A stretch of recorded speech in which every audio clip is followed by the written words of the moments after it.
I was listening to an interview between Oprah and Marianne Williamson, who happens to be the author of this month's weekly wellness newsletter book, The Divine Law of Compensation, which is one of Justin's favorite books. Oh, it's a phenomenal book. And if you're not subscribed to the weekly wellness newsletter, if last week's episode didn't convince you to subscribe, I don't know what else we can do. But you need to go ahead and get your life and subscribe, and definitely pick up this book, because like Conversations with God, which changed Joy's whole life, the Divine Law of Compensation was the catalyst of changing mine. And then I read Conversations with God, so boom, mind blown. I think You Are a Badass was my catalyst. I think that the message in most of these books are more or less the same.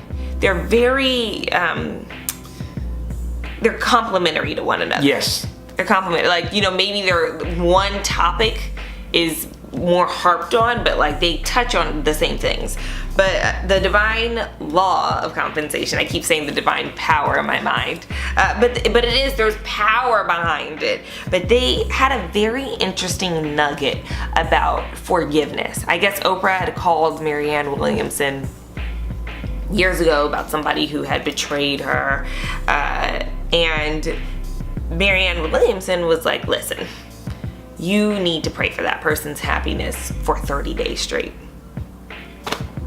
I felt like that was such a radical notion, because I think when you talk about forgiving somebody, it's like, okay, you release what they did to you, you move forward, and it's more like, forgive and don't forget. But I have never thought to pray for that person's well-being and for their happiness. And the thought behind that was that you pray for their happiness, and she said one of two things will happen.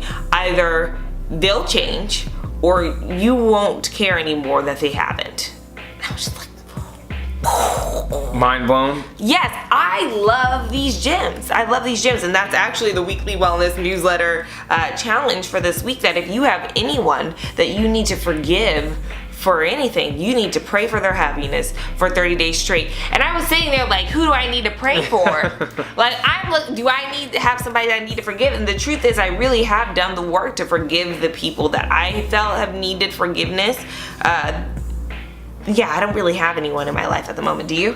I would have to sit and think about that intently. Yeah. I'm sure there are people who I have forgiven, but have you forgiven them in this capacity that Marianne is saying? Yeah, I still you have done the initial work and have released it, but if you were to think about people who wronged you in the past, who you feel that you have forgiven, if you were to go through with this challenge, would it give you a different level of feeling? And will it reveal to you that yes, you have forgiven them at some point at a satisfactory level, but have you forgiven them truly at an emotional core level? That just made the assignment deeper, because when you said that, I was like, okay, well, I have a list then. See? I have a list. So it's like we have people that we have not really. Forgiven. It's like a short list. It's a short list, but it's like to really go in there and. So people that you have forgiven in the past, to just go back in and just see, kind of reopen and to reopen it and because after the 30 those days. aren't still people that I think to pray for their happiness. I have prayed for some people, I guess, since, but like it's just like, if I think about it, like hope they're doing well, but not okay. Like a genuine place of, I hope that they're in a place of growth. Not and even happy, like prayer warrioring. Just be like, I wish pure, unadulterated happiness upon this person. Bring them blessings upon blessings, get an abundance, and all those things. It's more than like, hope they're happy. Sending you happy vibes. Like it's powerful prayer, a prayer that you would send to someone that you love. A prayer that you would send to someone that you love dearly. That's tough. Yes. That is tough. It's an assignment. That is, yeah, go ahead and emphasize that. That's very for 30 challenging. days straight. Because there's some of us that we don't even pray for our own happiness.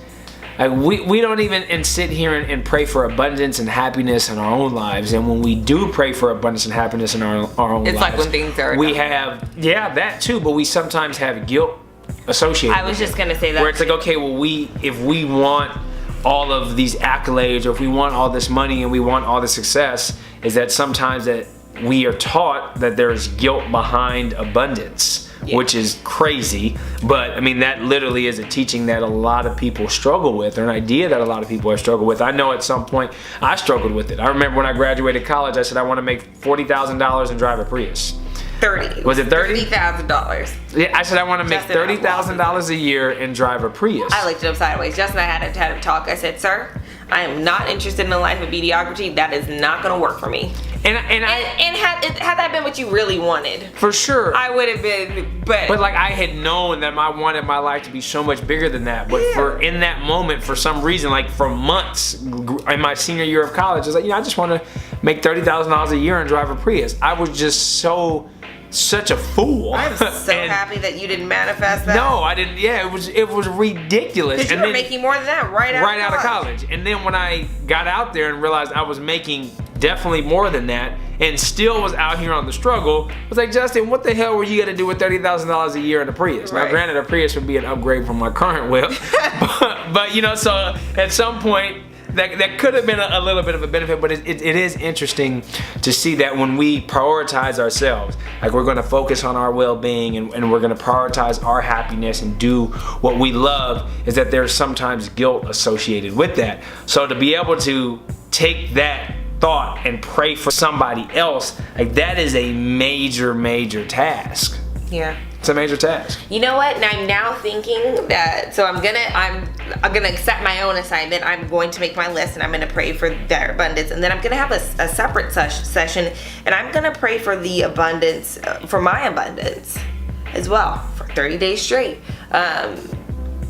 Yeah, and come from a place of forgiveness for the guilt that I felt, and then also this. So the first thing that came up when I was thinking, who do I need to forgive?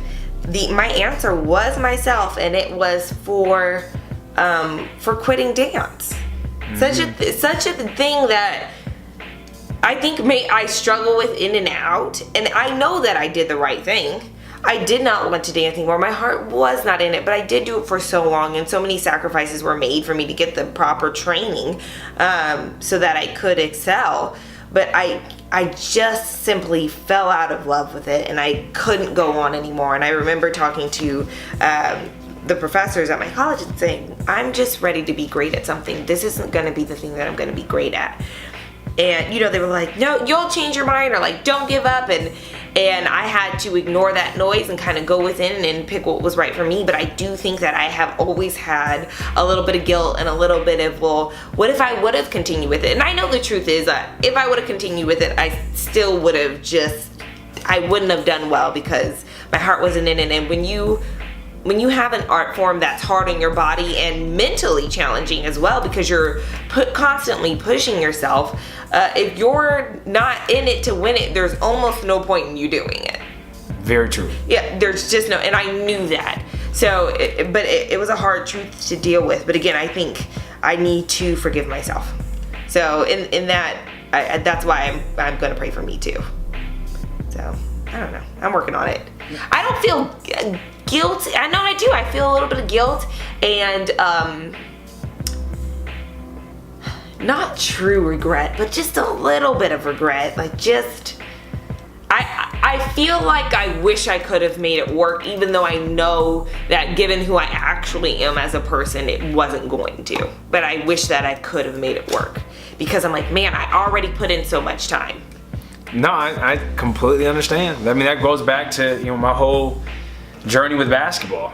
With that, I had a full plan to go play professionally overseas, and then it did end up working out, and I had fallen into a depression. Mm-hmm. And it took me years to really get over that. And then I got to the point where I realized that basketball was a part of my life for so long, and it is no longer in the same capacity, and I have to release that feeling. And there were also, we've touched on the show, how I felt you and the interaction that you and I had, and how that may have impacted some of the decision making when it came to basketball. I had to unpack a lot of emotions and feelings. Blame. Yes, when it came to my basketball career. But I remember and it was probably about 26, but maybe 26, 27, when I had made peace and said, you know what? Basketball gave me an unbelievable opportunity, allowed me to develop and develop great relationships, develop my leadership abilities, develop my work ethic and my craft. I have met amazing people through basketball. I still have friends to this day who I met while playing basketball. I got to play in high school and play in college and do a lot of things that I wanted to do. The only thing that I wasn't able to do with my basketball career was to play professionally. But even with that, I was able to experience a lot. And once I had an opportunity to take a deep breath and realize that basketball was no longer occupying the same role in my life, I was able to release it and move forward. Just like the same trick that we do when we get rid of clothes or get rid of something. I forgot where we read this. The Marie Kondo method, the life-changing magic of tidying up. Okay, and so in her book, she talked about when you want to let go or release things in your life, it's like you hold it in your hand and you thank it for the role that it played in your life. And so when you're trying to get rid of clothes or whatever the case is, and I remember having that moment. I held a basketball. And I just said, thank you for everything that you taught me. Thank you for your love, for your respect, for allowing me to grow as an individual. And I'm talking to a basketball and holding this basketball. And I was like, in that moment, I was good.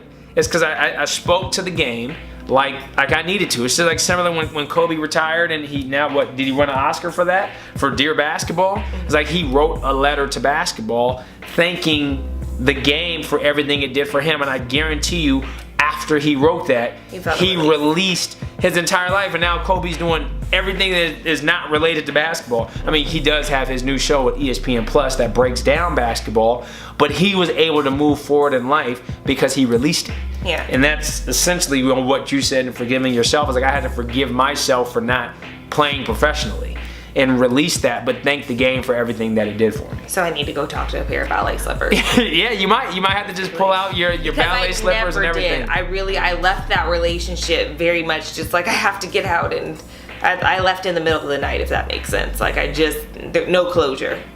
No closure at all. So maybe that's all it is. I need closure, and again, I need to forgive myself for making the decision that was right for me, even if it required.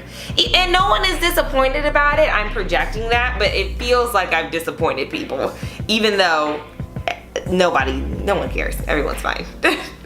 So anyway, I think that practicing forgiveness in that way is super duper powerful, and I'm excited. I'm now really excited for the assignment because I feel like I have people to pray for, and I'm gonna pray for me. And that's good. And I also want to add to that prayer doesn't have to be a religious thing, because I know not everyone is religious. So a prayer could be just wishing people well and sending love and creating just a quiet and sacred space within your heart and soul, and connecting to, I hate when people say the universe, but I genuinely do feel that now, connecting to the universe and sending your intentions out. That can be prayer. So just a side note for people who are like, I don't pray.